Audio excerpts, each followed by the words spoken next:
Michael, a pastoral poem by William Wordsworth. If from the public way you turn your steps up from the tumultuous brook of Greenhead Gill, you will suppose that with an upright path your feet must struggle. In such bold ascent the pastoral mountains front you face to face. But courage, for around that boisterous brook the mountains have all opened out themselves and made a hidden valley all their own. No habitation can be seen, but they who journey thither find themselves alone with a few sheep, with rocks and stones and kites that overhead are sailing in the sky. It is, in truth, an utter solitude. Nor should I have made mention of this dell, but for one object which you might pass by, might see and notice not. Beside the brook appears a struggling heap of unhewn stones.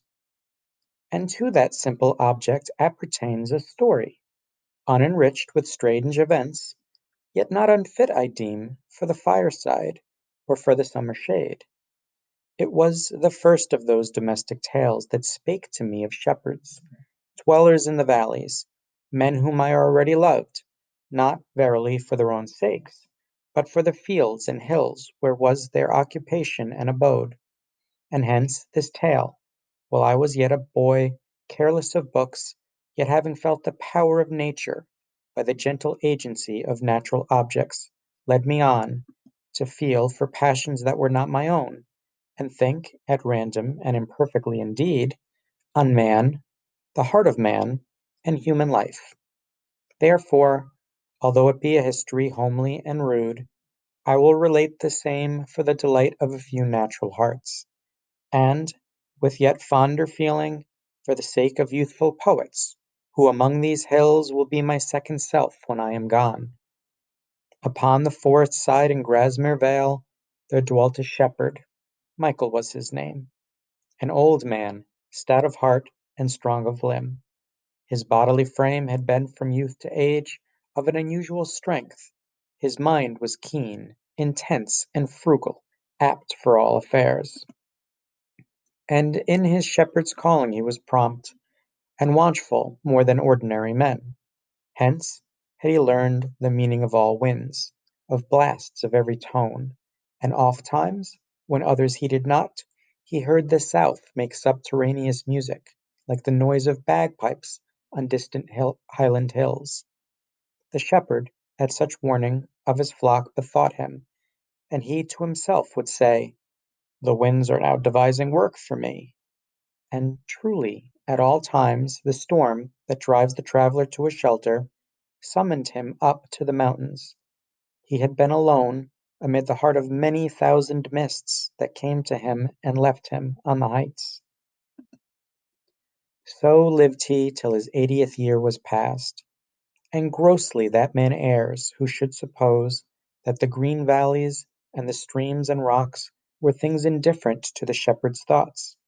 Fields, where with cheerful spirits he had breathed the common air; hills, with which with vigorous step he had so often climbed; which had impressed so many incidents upon his mind, of hardship, skill or courage, joy or fear; which, like a book, preserved the memory of the dumb animals whom he had saved, had fed or sheltered, linking to such acts the certainty of honorable gain. Those fields, those hills, what could they less, had laid strong hold on his affections, were to him a pleasurable feeling of blind love, the pleasure which there is in life itself. His days had not been passed in singleness. His helpmate was a comely matron, old, though younger than himself by full 20 years. She was a woman of a stirring life, whose heart was in her house. Two wheels she had, of an antique form, this large for spinning wool, that small for flax, and if one wheel had rest, it was because the other was at work. The pair had but one inmate in their house, an only child who had been born to them when Michael, telling o'er his years, began to deem that he was old, in shepherd's phrase, with one foot in the grave. This only son, with two brave sheep dogs tried in many a storm, the one of inestimable worth, made all their household. I may truly say that they were as a proverb in the vale for endless industry. When day was done, and from their occupation out of doors the son and father were come home, even then their labor did not cease, unless when all turned to the cleanly supper board, and there, each with a mess of pottage and skimmed milk, sat round the basket piled with oaten cakes, and their plain home-made cheese. Yet when the meal was ended, Luke, for so the son was named, and his old father both betook themselves to such convenient work as might employ their hands by the fireside, perhaps to card wool for the housewife's spindle, or repair some injury done to sickle, flail, or scythe, or other implement of house or field. Down from the ceiling, by the chimney's edge, that in our ancient uncouth country style, with huge and black projection overbrowed, large space beneath, as, duly as the light of day grew dim, the housewife hung a lamp, an aged utensil, which had performed service beyond all others of its kind. Early at evening did it burn, and late, surviving comrade of uncounted hours, which, going by from year to year, had found and left the couple neither gay perhaps, nor cheerful, yet with objects and with hopes, living a life of eager industry. And now, when Luke had reached his 18th year, there by the light of this old lamp they sate, father and son, while far into the night the housewife plied her own peculiar work, making the cottage through the silent hours murmur as with the sound of summer flies. This light was famous in its neighborhood, and was a public symbol of the life that thrifty pair had lived, for as it chanced, their cottage on a plot of rising ground stood single, with large prospect north and south, high into Easdale up to Dunmail Raise, and westward to the village near the lake. And from this constant light, so regular and so far seen, the house itself, by all who dwelt within the limits of the vale, both old and young, was named the Evening Star. Thus, living on through such a length of years, the shepherd, if he loved himself, much must needs have loved his helpmate. But to Michael's heart, this son of his old age was yet more dear, less from instinctive tenderness, the same fond spirit that blindly works in the blood of all, than that a child, more than all other gifts that earth can offer to declining man, brings hope with it, and forward-looking thoughts, and stirrings of inquietude, when they by tendency of nature needs must fail. Exceeding was the love he bare to him, his heart and his heart's joy. For oftentimes old Michael, while he was a babe in arms, had done him female service, not alone for pastime and delight, as is the use of fathers, but with patient mind enforced to acts of tenderness, and he had rocked his cradle as with a woman's gentle hand. And, in a later time, ere yet the boy had put on boy's attire, did Michael love, albeit of a stern unbending mind, to have the young one in his sight, when he wrought in the field, or on his shepherd's stool sate with a fettered sheep before him stretched under the large old oak that near his door stood single, and from matchless depth of shade, chosen for the shearer's covert from the sun, thence in our rustic dialect was called the clipping tree, a name which yet it bears. There, while they two were sitting in the shade, with others round them, earnest all and blithe, would Michael exercise his heart with looks of fond correction and reproof bestowed upon the child, if he disturbed the sheep by catching at their legs, or with his shouts scared them, while they lay still beneath the shears. And when by heaven's good grace the boy grew up, a healthy lad, and carried in his cheek two steady roses that were 5 years old, then Michael from a winter coppice cut with his own hand a sapling, which he hooped with iron, making it throughout in all two requisites, a perfect shepherd's staff, and gave it to the boy, wherewith equipped he as a watchman oftentimes was placed at a gate or gap, to stem or turn the flock. And, to his office prematurely called, there stood the urchin, as you will divine, something between a hindrance and a help, and for this cause not always, I believe, receiving from his father hire of praise, though naught was left undone which staff or voice or looks or threatening gestures could perform.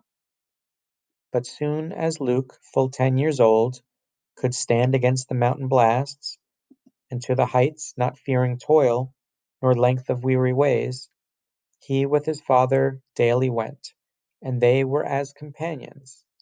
Why should I relate that object which the shepherd loved before were dearer now? That from the boy there came feelings and emanations, things which were light to the sun and music to the wind, and that the old man's heart seemed born again. Thus in his father's sight the boy grew up, and now, when he had reached his 18th year, he was his comfort and his daily hope. While in this sort the simple household lived, from day to day, to Michael's ear there came distressful tidings. Long before the time of which I speak, the shepherd had been bound in surety for his brother's son, a man of an industrious life and ample means. But unforeseen misfortunes suddenly had pressed upon him, and old Michael now was summoned to discharge the forfeiture, a grievous penalty, but little less than half his substance. This unlooked for claim, at first hearing, for a moment took more hope out of his life than he supposed that any old man ever could have lost. As soon as he had armed himself with strength to look his troubles in the face, it seemed the shepherd's sole resource to sell at once a portion of his patrimonial fields. Such was his first resolve. He thought again, and his heart failed him. "Isabel," said he, 2 evenings after he had heard the news, "I have been toiling more than 70 years, and in the open sunshine of God's love have we all lived. Yet, if these fields of ours should pass into a stranger's hand, I think that I could not lie quiet in my grave. Our lot is a hard lot. The son himself has scarce been more diligent than I, and I have lived to be a fool at last to my own family. An evil man that was, and made an evil choice. If he were false to us, and if he were not false, there are 10,000 to whom loss like this had been no sorrow. I forgive him, but 'twere better to be dumb than to talk thus. When I began, my purpose was to speak of remedies and of a cheerful hope. Our Luke shall leave us, Isabel. The land shall not go from us, and it shall be free. He shall possess it, free as is the wind that passes over it. We have, thou knowest, another kinsman. He will be our friend in this distress. He is a prosperous man, thriving in trade, and Luke to him shall go, and with his kinsman's help and his own thrift he quickly will repair this loss, and then he may return to us. If he stay, what can be done? Where everyone is poor, what can be gained?" At this the old man paused, and Isabel sat silent, for her mind was busy, looking back into past times. "There's Richard Bateman," thought she to herself. "He was a parish boy at the church door. They made a gathering for him, shillings, pence, and halfpennies, wherewith the neighbors bought a basket, which they filled with peddlers' wares, and with this basket on his arm the lad went up to London, found a master there, who out of many chose the trusty boy to go and overlook his merchandise beyond the seas, where he grew wondrous rich, and left estates and moneys to the poor, and at his birthplace built a chapel, floored with marvel which he sent from foreign lands." These thoughts and many others of like sort passed quickly through the mind of Isabel, and her face brightened. The old man was glad, and thus resumed: "Well, Isabel, this scheme, these 2 days, has been meat and drink to me. Far more than we have lost is left us yet. We have enough. I wish indeed that I were younger, but this hope is a good one. Make ready Luke's best garments, of the best buy him more, and let us send him forth tomorrow, or the next day, or tonight. If he could go, the boy should go tonight. Here Michael ceased, and to the fields went forth with a light heart. The housewife, for 5 days, was restless morn and night, and all day long wrought on with her best fingers to prepare things needful for the journey of her son. But Isabel was glad when Sunday came, to stop her in her work, for, when she lay by Michael's side, she thought the last 2 nights heard him, how he was troubled in his sleep, and when they rose at morning, she could see that all his hopes were gone. That day at noon, she said to Luke, while they two by themselves were sitting at the door, "Thou must not go.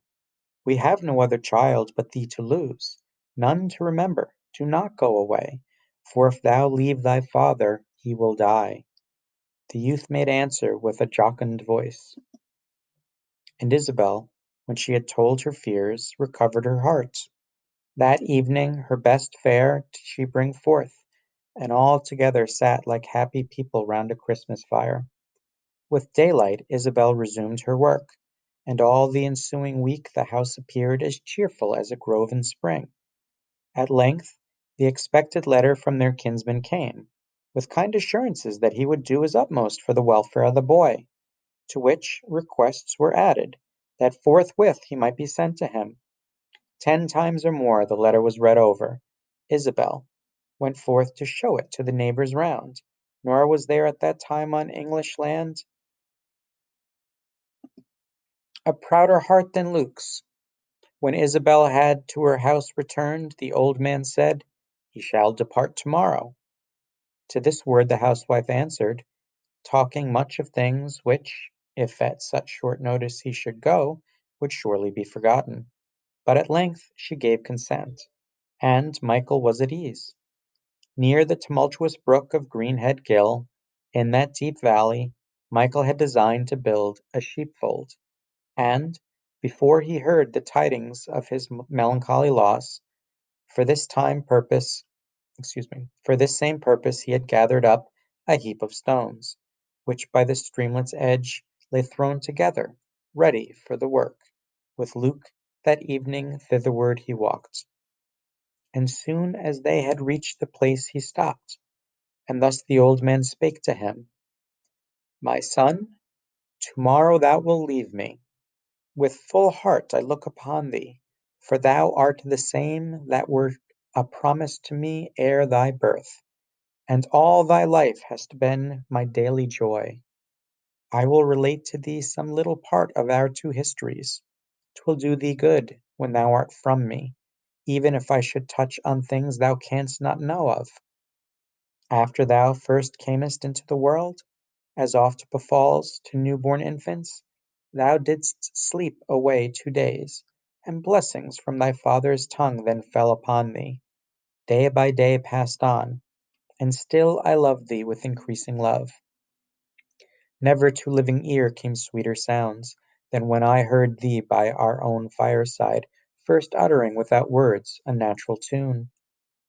While thou, a feeding babe, didst in thy joy sing at thy mother's breast, month followed month, and in the open fields my life was passed, and on the mountains, else I think that thou hadst been brought up upon thy father's knees. But we were playmates, Luke, among these hills, as well thou knowest. In us the old and young have played together, nor with me didst thou lack any pleasure which a boy can know." Luke had a manly heart, but at these words he sobbed aloud. The old man grasped his hand and said, "Nay, do not take it so. I see that these are things of which I need not speak. Even to the utmost I have been to thee a kind and a good father, and herein I but repay a gift which I myself received at others' hand. For, though now old beyond the common life of man, I still remember them who loved me in my youth. Both of them sleep together, Here they lived, as all their forefathers had done, and when at length their time was come, they were not loath to give their bodies to the family mould. I wished that thou shouldst live the life they lived, but 'tis a long time to look back, my son, and see so little gained from threescore years. These fields were burthens when they came to me. Till I was 40 years of age, not more than half of my inheritance was mine. I toiled and toiled. God blessed me in my work, and till these 3 weeks past the land was free. It looks as if it never could endure another master. Heaven forgive me, Luke, if I judge ill for thee, but it seems good that thou shouldst go. At this the old man paused. Then, pointing to the stones near which they stood, thus after a short silence he resumed: This was a work for us, and now, my son, it is a work for me. But lay one stone. Here, lay it for me, Luke, with thine own hands. Nay, boy, be of good hope. We both may live to see a better day. At 84, I still am strong and hale. Do thou thy part, I will do mine. I will begin again with many tasks that were resigned to thee. Up to the heights and in among the storms will I without thee go again, and do all works which I was wont to do alone, before I knew thy face. Heaven bless thee, boy. Thy heart these 2 weeks has been beating fast with many hopes. It should be so. Yes, yes. I knew that thou couldst never have a wish to leave me, Luke. Thou hast been bound to me, only by links of love. When thou art gone, what will be left to us? But I forget my purposes.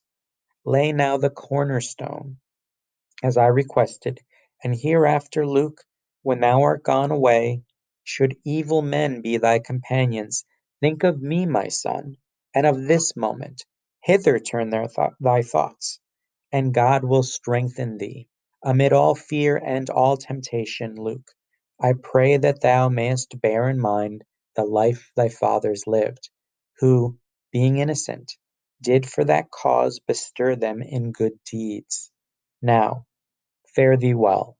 When thou returnest, thou in this place wilt see a work which is not here. A covenant 'twill be between us. But whatever fate befall thee, I shall love thee to the last, and bear thy memory with me to the grave. The shepherd ended here, and Luke stooped down, and, as his father had requested, laid the first stone of the sheepfold. At the sight, the old man's grief broke from him. To his heart he pressed his son, he kissed him and wept, and to the house together they returned. Hushed was that house in peace, or seeming peace, ere the night fell. With morrow's dawn the boy began his journey, and when he had reached the public way, he put on a bold face. And all the neighbors, as he passed their doors, came forth with wishes and with farewell prayers, that followed him till he was out of sight. A good report did from their kinsmen come of Luke and his well-doing, and the boy wrote loving letters, full of wondrous news, which, as the housewife phrased it, were throughout the prettiest letters that were ever seen. Both parents read them with rejoicing hearts. So many months passed on, and once again the shepherd went about his daily work, with confident and cheerful thoughts. And now, sometimes, when he could find a leisure hour, he to that valley took his way, and there wrought at the sheepfold. Meantime, Luke began to slacken in his duty, and at length he in the dissolute city gave himself to evil courses. Ignominy and shame fell on him, so that he was driven at last to seek a hiding place beyond the seas. There is a comfort in the strength of love. 'Twill make a thing endurable, which else would overset the brain or break the heart. I have conversed with more than one who well remember the old man, and what he was, years after he had heard this heavy news. His bodily frame had been from youth to age of an unusual strength. Among the rocks he went, and still looked up to sun and cloud, and listened to the wind, and, as before, performed all kinds of labor for his sheep, and for the land, his small inheritance. And to that hollow dell from time to time did he repair, to build the fold of which his flock had need. 'Tis not forgotten yet, the pity which was then in every heart for the old man, and 'tis believed by all, that many and many a day he thither went, and never lifted up a single stone. There, by the sheepfold, sometimes was he seen sitting alone, or with his faithful dog, then old, beside him, lying at his feet. The length of full 7 years from time to time he at the building of the sheepfold wrought, and left the work unfinished when he died. 3 years, or little more, did Isabel survive her husband. At her death the estate was sold, and went into a stranger's hand. The cottage, which was named the Evening Star, is gone. The ploughshare has been through the ground on which it stood. Great changes have been wrought in all the neighborhood.